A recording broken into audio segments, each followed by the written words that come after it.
Praise the Lord. आप सभी को जय मसीह की। अतुलनीय परम ईश्वर, यशायाह नबी के पुस्तक 40 अध्याय 12वें वचन से 26वें वचन तक। यशायाह नबी के पुस्तक 40 अध्याय 12वें वचन से 26वें वचन तक। किसने महासागर को चुल्लू से मापा और किसके बीते से आकाश का नाप हुआ?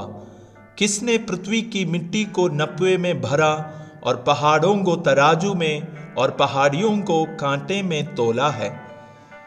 किसने यहोवा की आत्मा को मार्ग बताया या उसका मंत्री होकर उसको ज्ञान सिखाया है?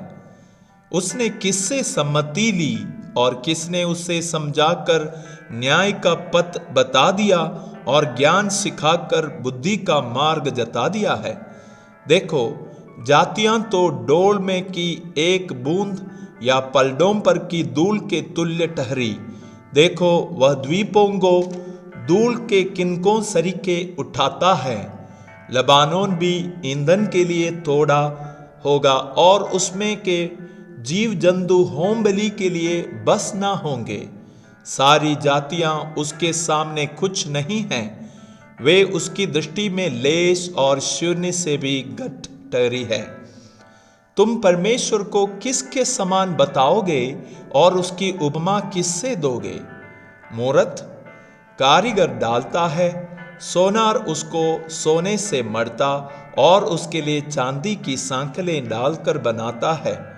जो कंगाल इतना अर्पण नहीं कर सकता, वह ऐसा वृक्ष चुन लेता है जो ना गुने।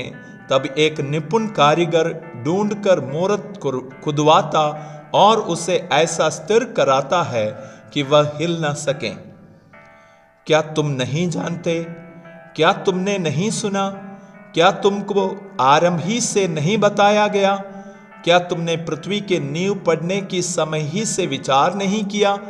यह वो है जो पृथ्वी के घेरे के ऊपर आकाश मंडल पर विराजमान है और पृथ्वी के रहने वाले टिट्टी के तुल्य है, जो आकाश को मलमल के समान फैलाता और ऐसा तान देता है जैसा रहने के लिए तंबू ताना जाता है, जो बड़े बड़े हाकिमों को तुच्छ कर देता है और पृथ्वी के अधिकारियों को शून्य के समान कर देता है। वे रोपे ही जाते, वे बोए ही जाते, उनके टूंट भूमि में जड़ ही पकड़ पाते कि वह उन पर पवन बहाता और वे सूख जाते और आंधी उन्हें भूसे के समान उड़ा ले जाती है।